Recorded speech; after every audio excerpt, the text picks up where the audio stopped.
Hey, hi there. Hi, family, friends, and fans. It's your old pal Backroads Brent coming to you from the campsite.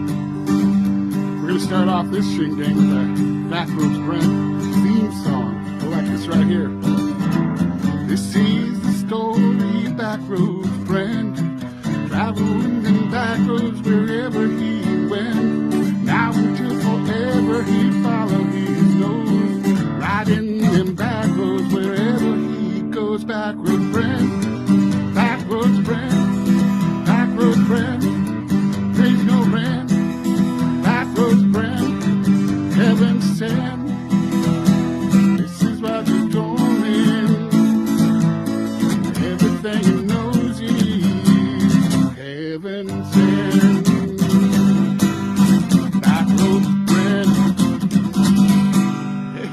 Hey, Backroads Brent theme song there. It's my old Taylor, my favorite guitar. So, welcome. We're going to talk a little bit about living in an RV. And not that I'm an expert at it, but I've been... Oh, there's the guitar down. Okay. I've been in my RV this year since April 15th. Grab your coffee. And... so I just want to share a couple of things about living in RVs full time for some of those out there that have never done it and thinking, hey, I should try that. Well, here's some stories. Well, first of all, let's just give you a little bit of a background, some history. I'm been a professional musician since 1982, played on the road a lot, and then I went to the kids entertainment field and started a thing called Brent and Woofy. See if you can see that little fella there. Whoops, the picture went away. Let's try that again. There we go. There's Brent and Woofy there. Ventriloquist Children's Act. And bringing that back this year. I retired a couple years ago due to COVID and stuff. There was no more parties to play at, so I retired a couple of years ago. But I'm going to bring that back for Christmas. And after that, I started doing some other type music, and here's what came out of one of them is the Backroads. Oh, that's the wrong one. Oh, sorry. I made a Backroads Brent CD for the travels on the Backroads because I like going the Backroads. So I basically started in about 2020. I was living out of a Dodge van. Was it Chev van? I don't even remember. I called it Old Blue. It was just a passenger van, so you couldn't stand up. There was no place to put anything. It was just stuff because I had sold my house and moved everything into the van, and it was tight, believe me. So I purchased last year a 25-foot Ford Tioga motorhome. It's a Class C, so it's the one that's got the truck front on it. And I only got to stay in it last year for a month or two because the winter set in, so we parked it for the winter. And then this year, I've been quite a lot of places. When I was in 1983, I was playing in a band that went up to Inuvik in November and December. So it was dark. It was very, very dark up there. I saw the 24-hour dark, and I swore to myself that I would go back up to the north part of the world to see the 24-hour light, and that happened this summer. It was the goal of the summer was to be in Dawson City on June 21st so we could get the solstice. So, and it was pretty amazing. It's pretty hard to describe it, but I can tell you I know what breathtaking, the meaning of breathtaking now is, because you're up at 2 o'clock, 3 o'clock in the morning, and it's like 2 o'clock in the afternoon. It just never got dark up there, and I loved it. It was absolutely amazing. We stayed there for a couple days. I met up with my cousin Lindsay up in, well, first we met in Dawson Creek, which is the beginning of the highway to go up there. And then we got to Dawson City, which was very cool. I started off by traveling around Alberta and up to Slave Lake, and then going up to the northeast, north part of BC, northeast corner, and then across to Watson Lake, and then all the way up to Dawson City, which was amazing. But let me tell you one thing about that. here's the drawback. When they tell you that there's a lot of bugs in the north part of the world, they're not kidding. There was so many bugs that I had to wear the mask or the net on my face to keep the bugs off of my, getting into my beard and biting my face. The workers on the road were covered from head to toe. There was no skin showing at all. And you know when you're driving along in your vehicle and you come to a construction site, and when you get stopped, you won't roll down the windows to let some fresh air in. Not up there, because if you roll down the windows, 100 mosquitoes would come flying in. When you stopped, they were just buzzing right around the windshield. Amazing amount of bugs up there. Hold on here. I asked Marty to join, so I asked Marty to join. Let's see if he's going to come in and join in with me, because Marty's my cousin who's been a camper all his life, so he knows a lot more about this than I do, that's for sure. But let's just see what happens. Anyway, the trip up north was very, very cool. And when I came down from the Yukon, I came down, went out to Stewart, Prince Rupert area, to the ocean out there, which looks exactly the same as the ocean in Nanaimo, which I spent the last 38 years in. And then I went down the center to Shuswap, North Okanagan, Thompson, and Armstrong, and then down to the Okanagan. I was raised in Kelowna, so when I got back to the Okanagan, wow, that was just amazing. I felt like I was home. Like I spent a lot of time in Nanaimo, but that doesn't feel like home to me like the Okanagan does. It's like a second home. We had a couple of days of 100-degree weather. That's, what, 40 in Celsius? And there's one thing about living in the RV is that hot weather takes a toll on the RV. The batteries had a tough time handling the RV onboard batteries. Even my engine battery drained in that 100-degree heat. But I loved it. It was it's amazing because everywhere I went, I was very close to a lake. Well, everywhere you go in the Okanagan, you're close to a lake. So at the one campsite in South Okanagan, I spent every hour I took a trip to the lake and just dunked just to to cool off, and by the time I walked back to the RV, I was already sweating. It was so hot there, amazingly hot. Have you got your coffee? Grab your coffee. If you've got any questions, just fire them up here, and I'll do my best to answer. See, I gotta see the screen and see what it's saying. It's saying, okay, so I got some notes here that I put down because I wanted to cover some things about camping or living in the RV. Some things that I've known. Like I said, I was green at it. This is my first full year doing it. So and there's lots to learn. Oh boy, was there lots to learn. I didn't know anything about it at all except for what I had read on YouTube and I watched on YouTube and read on the internet. Let me put my glasses on so I can actually see. Okay, where's my notes? Remember, this is live, kids, so it could be rather funny. Oh, I gotta tell you about my little Honda Ruckus. I only had this RV for, what, a month or two, and I knew I needed a place or a way to get around. I don't want to tow a car. So I got a little Honda Ruckus, which is a 49cc scooter, a step-through scooter, and I put it on the back of the motorhome. Because what would happen is I would get to the campsite, I'd set up the big motorhome, put out the awning, put out the mats and everything like that. Then I was stuck. I couldn't really go anywhere, and this old man can't go on hikes anymore. The knees and hips say no, even though I want to. It just says no. So I got the Ruckus, and it is a lifesaver. I can go into town at any time that I want and pick up whatever I need. It's got a platform on the bottom, so I can put a case of beer and a bag of groceries on that. That works out pretty darn good. And it's my savior. It's my freedom. I bought it last year in September. It's just been 1 year since I bought it, and it had 3,500 kilometers on it. It now has 15,000 kilometers on it, 1,500, sorry, kilometers on it. So I've put a lot of miles on it. It's always dependable and always.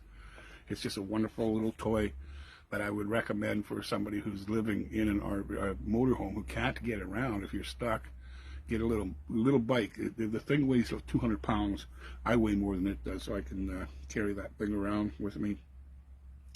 One thing about this past summer about living in the RV is you're moving constantly. Unless you set up for a couple weeks here or a couple weeks there. They're on the move, which is, I really enjoy moving and seeing different things.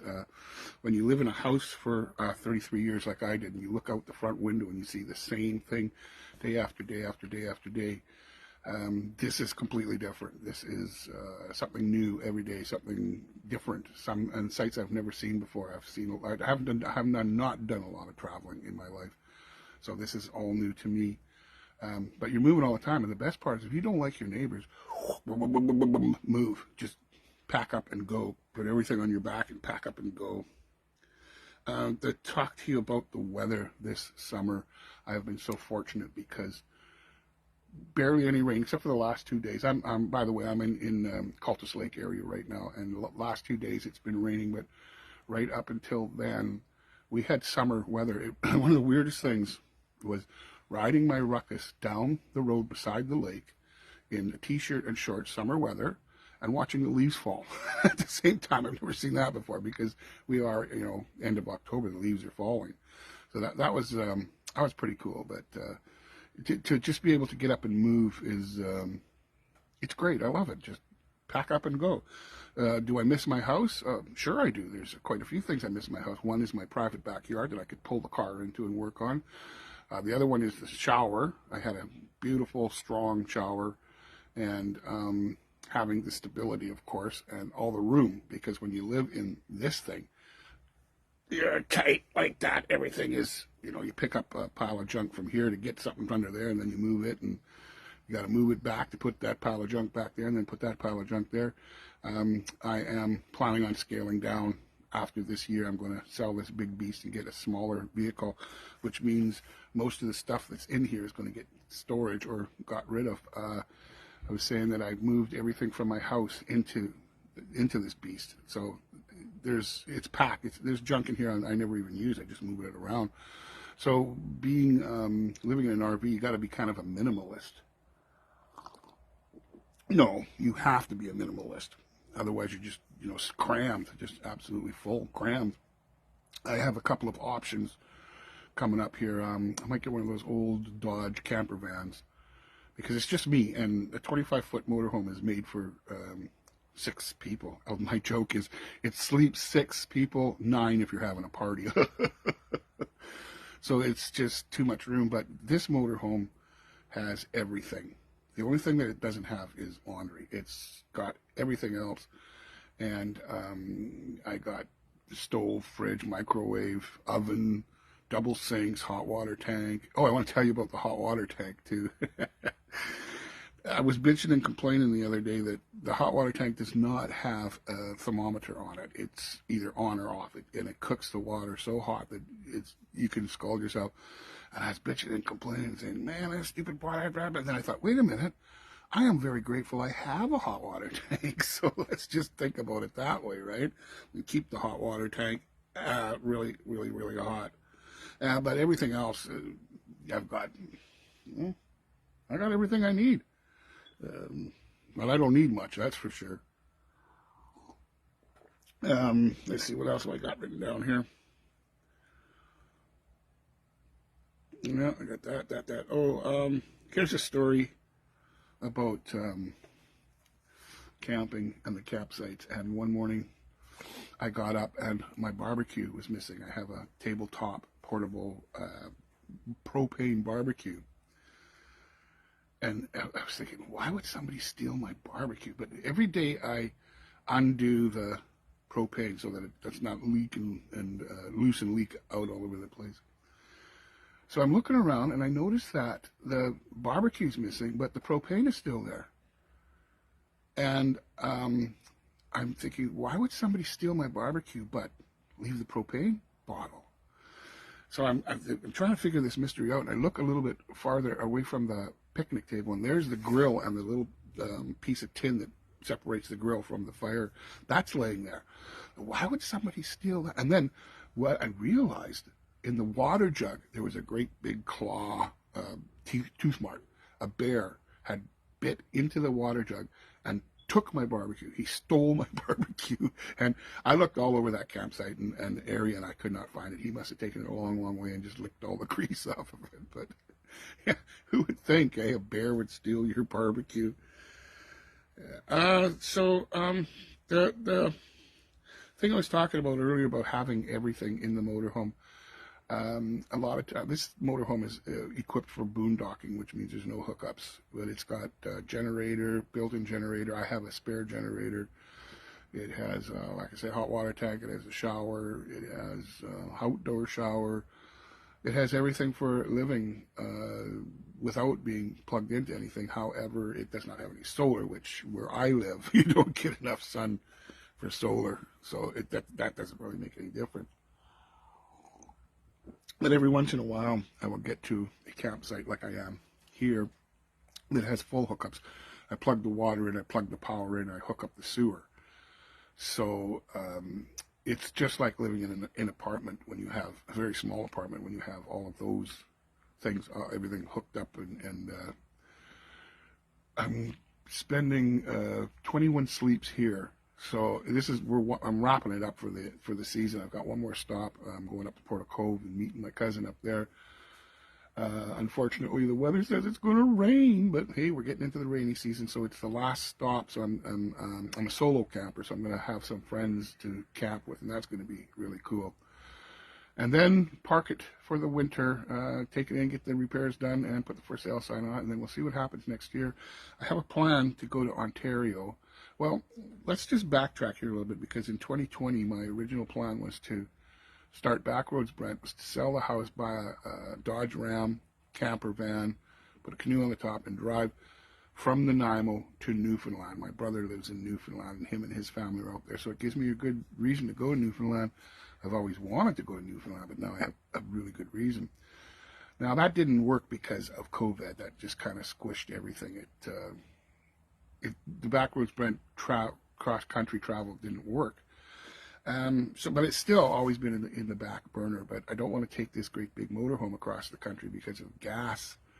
The gas prices, everything just doubled. It's just too much. The biggest price tag on the tank of gas that I ever had to pay was $388. Yeah, for one tank of gas, $388. That was in Dease Lake. And they have one gas station, and they set the price. And if you want gas, you got to pay for it. Anyway, so going back to Newfoundland has still been something that I wanted to do, and I was thinking about doing it next year. And I was talking to my brother on the phone, and he could, or I was talking to his wife, actually, and he could hear me, and I was saying about still wanting to drive up to Newfoundland. And he said, "Why don't you park your RV and get on a plane and just fly to Newfoundland?" What? Fly to Newfoundland? What an excellent idea.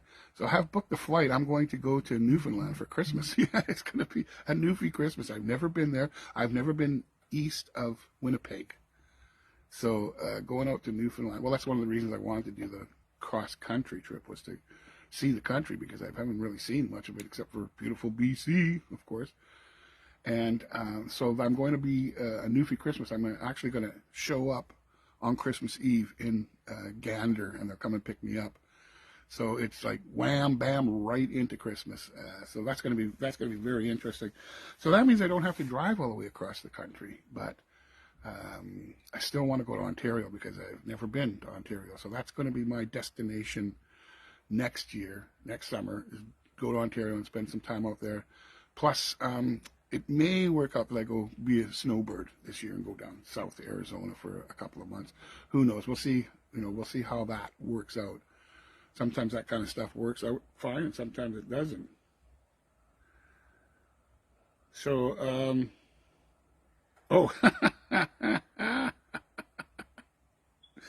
here's another story about living in campsites. Most campsites have generator hours when you're allowed to run your generator, so obviously there's no electrical hookup, so you got to charge up your batteries. And at South Okanagan Lake campsite, it's like a parking lot. There's RV right beside each other. There's only 10 feet, maybe, if that, between the RVs.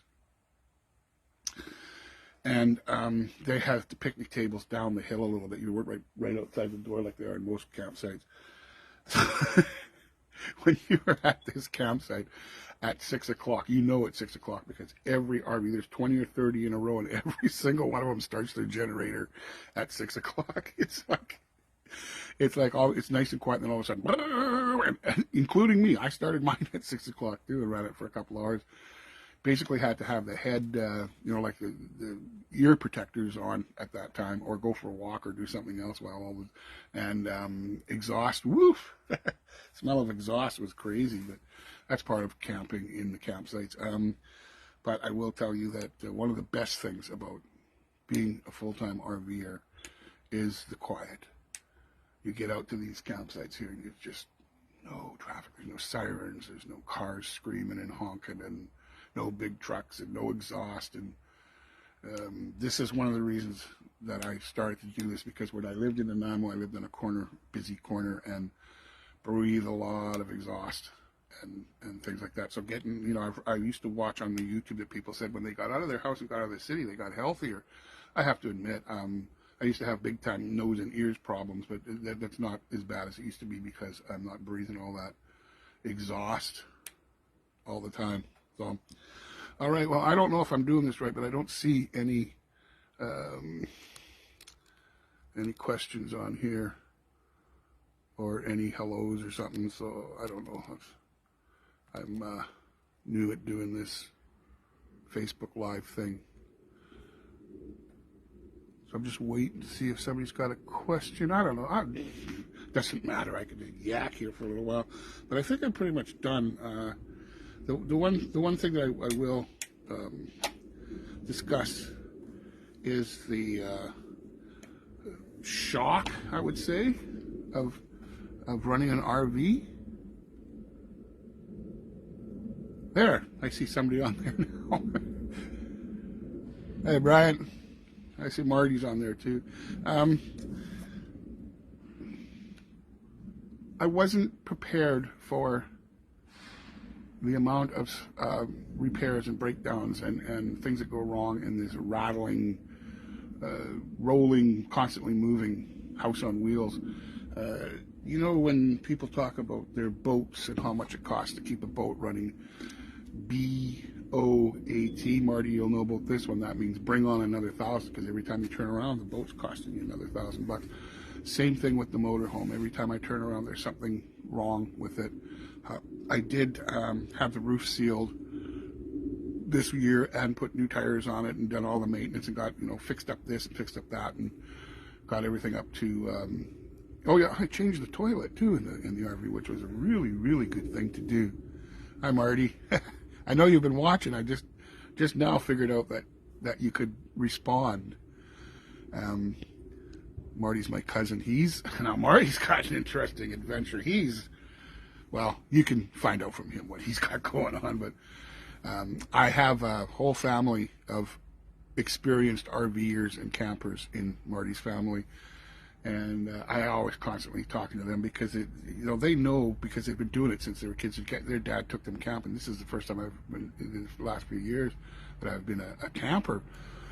But it's I don't know if I want to tell you this because it's so obvious and so goofily stupid that as I was saying before, that my performing days are pretty much over, except for I'm going to bring Wolfie out.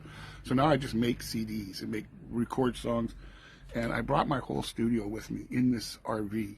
I've never used it because it's just too nice out to be sitting inside. Besides, it's too noisy. La la la. Anyway, I had taken along with me my office chair, and office chair just does not work in a tiny RV like this. And Lindsay said to me, "Why don't you just get a comfortable folding chair?" So I did. And, like an experienced RV person like that, to somebody who's been in an RV for years, that's like obvious. But this is, how you learn stuff about the RV, and so I got a comfortable folding chair, and it's just folded up and put it out of the way. Office chair, I have to push it in, pull it out, push it in, pull it out. So I'm very thankful for my camping cousins, and all of my cousins have been camping for most of their lives. So I've got a lot of experience to call up, and I even remember that when I first got the RV, I didn't know anything about the hot water tank and hot work, and when it starts up, sounds like it's blowing up, so I had to call up Murray, and we did a video chat, and he showed me his, and it did the same thing. So then once I saw that, I said, oh, okay, that's okay. So me and Tim put a new awning on this RV, which was an interesting thing to do, because the old one was worn out where it rolls up at the top there. It had big holes in it. We were going to try and patch it, but it didn't work. So anyway, that's my story. I'm sure I have a whole bunch more other stories, like stories from the road, but of course they don't come to me right now. I'm sticking with it. I'm not going to go live in a house again. I do have a room to live in it for this winter, but I don't want to own a house ever again because of the expense. You know what? I don't even own a lawnmower anymore. I sold my lawnmower to the girl next door.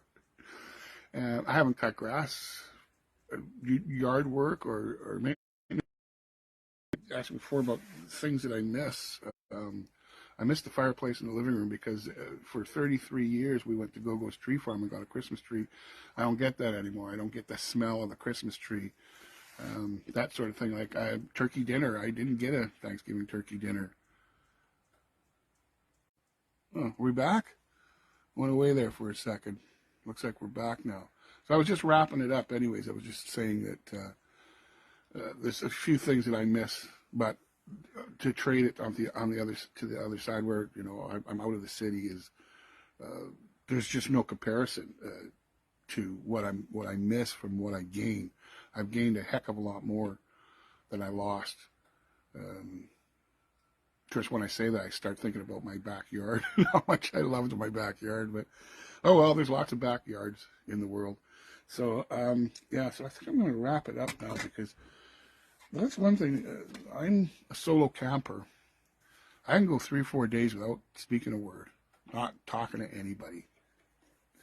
And I have just spoken more right now than I have in days. So my tongue's getting a little bit tired. So I was going to play a song, but I think I'll just get out the old guitar and play a song to take us out. And thanks a lot for coming along. And hey, Backroads Brent saying we'll see you on the Backroads. Backroads Brent. Backroads Brent. Backroads Brent. Backroads Brent. Backroads Brent. Heaven sent. Backroads Brent. Backroads Brent. Backroads Brent.